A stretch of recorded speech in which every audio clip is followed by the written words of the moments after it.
This is Whisper from History, where forgotten voices rise again. If you missed our 32-episode Season 1, Dark History, watch the full playlist on our channel. Imagine waking up one morning and finding out that something had fallen from the sky, something that doesn't belong to this world. Would you run, or would you dare to take a closer look? The summer air over New Mexico was dry and brittle in July of 1947.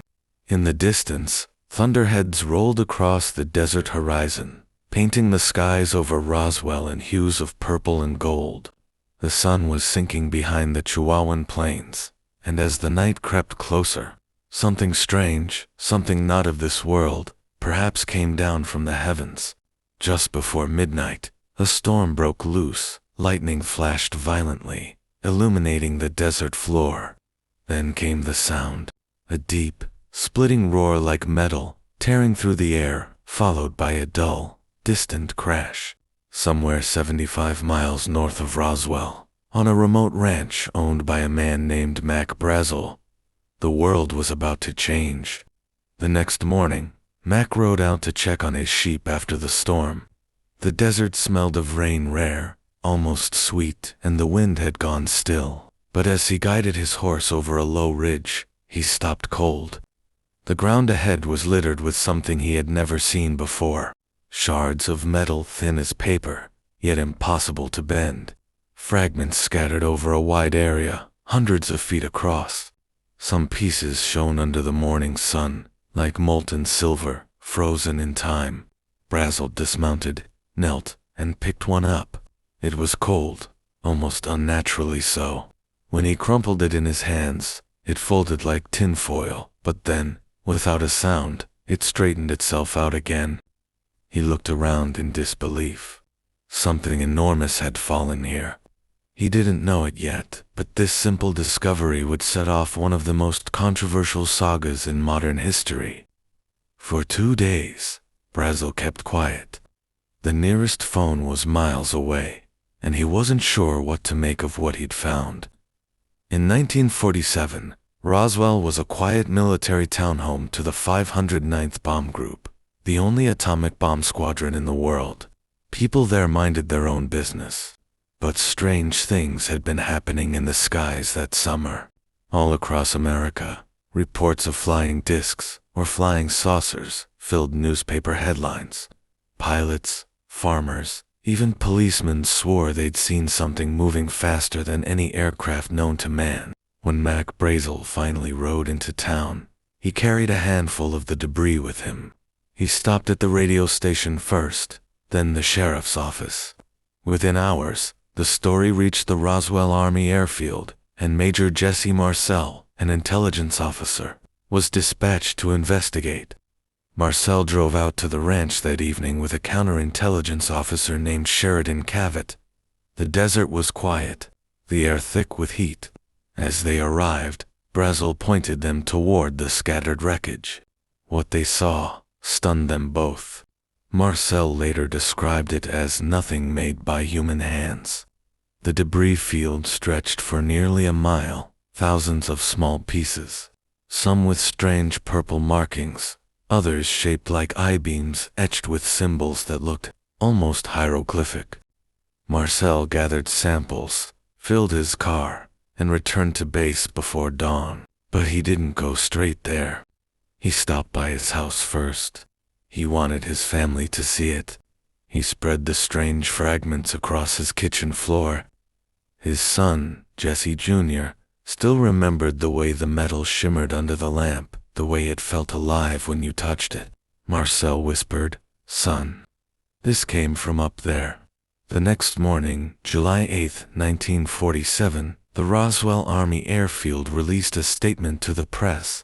It read, "The many rumors regarding the flying disc became a reality yesterday when the intelligence office of the 509th Bomb Group was fortunate enough to gain possession of a disc.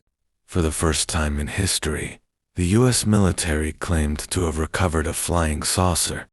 The story spread like wildfire. Newspapers across America ran the headline, "RAAF captures flying saucer on ranch in Roswell region." In that moment, the world changed, but only for a day. Within 24 hours, the Army reversed its story. A new statement was issued, this time from General Roger Ramey, the commanding officer in Fort Worth. He told reporters the so-called flying disc was nothing more than a weather balloon, part of a routine meteorological experiment. Photos were released showing Marcel and other officers posing with balloon debris, flimsy rubber, wooden sticks, and torn foil. The flying saucer story died almost overnight, but not for everyone. Major Marcel, years later, would swear that the wreckage in those photos was not what he brought from Brazil's ranch. He said it was a cover-up, a substitution. They wanted to shut it down, he said. They took away what we found and replaced it with junk. So what really happened in Roswell? In the years that followed, Roswell faded from public memory. The Cold War had begun. America's attention turned to new fears: nuclear weapons, espionage, the Soviets. But something about that summer night never truly went away. Whispers persisted. Locals claimed that more than just debris had been recovered, that there were bodies found among the wreckage. Small, humanoid figures, badly burned, their eyes too large, their limbs too thin. Witnesses claimed to have seen military trucks rolling through the desert at night, headlights off, carrying crates covered with canvas.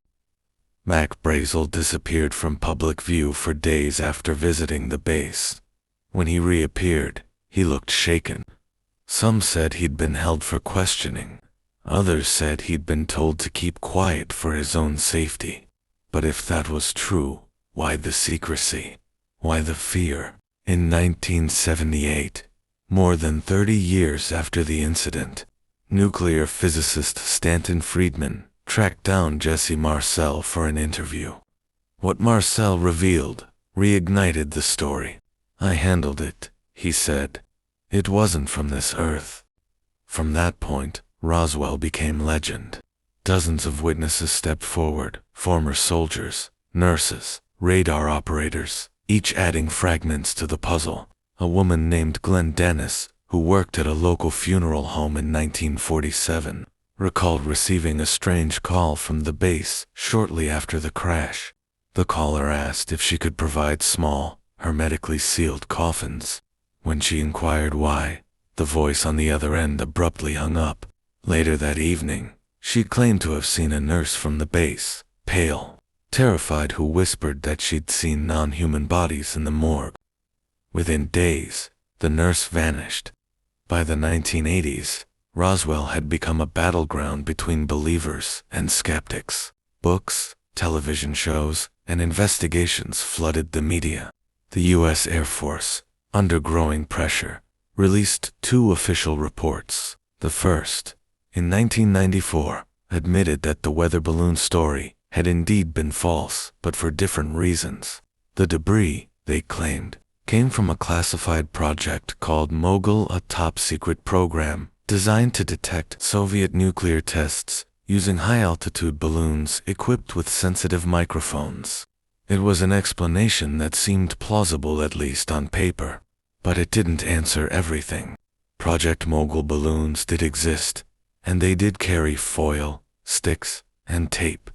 But witnesses insisted what fell in Roswell wasn't balloon material. They described metal so light it floated, yet couldn't be cut or burned. Symbols engraved with precision, and a crash site so wide, no single balloon could explain it. Even more unsettling, none of the Project Mogul records from that specific flight were ever found. But there was another layer, one that many still refuse to discuss. In the years following World War II, American scientists were racing to understand the limits of flight, radiation, and human endurance. Documents from the era revealed gruesome experiments and deep secrecy surrounding biological testing. Some researchers have suggested that what fell in Roswell might not have been extraterrestrial at all, but something else entirely. A test flight gone wrong, an aircraft carrying experimental technology, and human subjects. But if that were true, who or what were those bodies witnesses described? And why erase the entire event from public record? The Roswell base itself was shrouded in silence for decades. Officers stationed there were told never to speak of that summer. Families who asked questions were warned, sometimes bluntly, to stop. One retired radar operator recalled seeing a blip on the screen that night, something descending at an impossible speed, then vanishing. When he mentioned it to a superior, he was told, "You didn't see that? Forget it." Another, a truck driver, said he transported sealed crates under armed guard to Wright-Patterson Air Force Base in Ohio, a facility long rumored to house recovered foreign technology. When asked what was inside, the guards gave no answer. Only a single warning: don't look back. Roswell became the seed of a much larger phenomenon, the birth of the UFO era. In the decades that followed, thousands of sightings flooded in. Lights darting through the night sky, silent triangular crafts hovering above cities, encounters described by pilots, soldiers, even astronauts. Each time, the official response was the same: weather balloons, misidentifications, swamp gas. But each time, the story felt less convincing.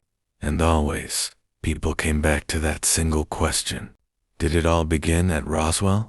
By the 1990s, the town of Roswell had transformed into a shrine for the unknown. Museums, murals, even lampposts painted with alien eyes. What was once a military mystery had become a cultural phenomenon. But beneath the souvenir shops and parades, researchers continued to dig deeper. Declassified documents revealed the government had indeed concealed multiple crashes of classified aerial vehicles in the 1940s and 50s. However, none matched the witness descriptions from 1947. The truth, it seemed, was split between two worlds, one of verifiable history and one of whispers. In 1997, the 50th anniversary of the Roswell incident, the Air Force released one final report titled, "The Roswell Report, Case Closed."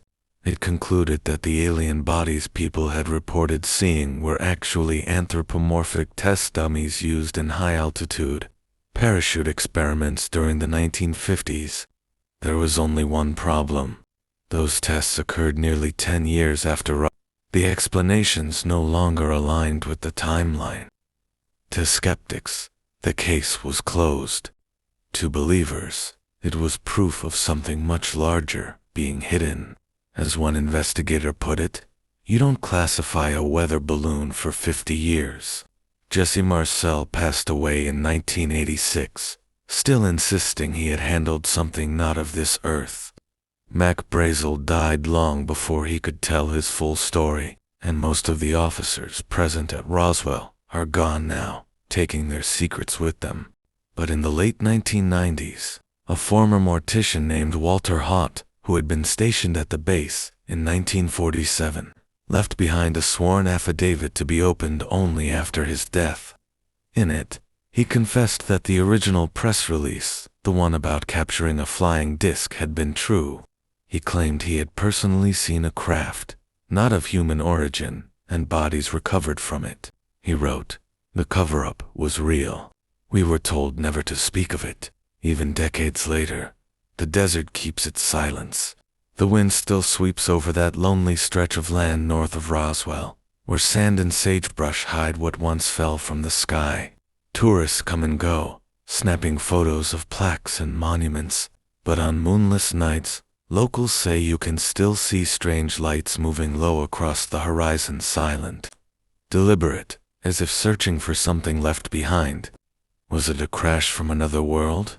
A secret experiment buried under the weight of Cold War paranoia, or a myth born from fear and wonder? No one can say for certain, but what happened in Roswell in July 1947 remains one of the most enduring mysteries in American history, a story that refuses to die, no matter how many explanations are given, because somewhere, beneath all the denials and debris, lies a question humanity has asked for centuries. Are we truly alone?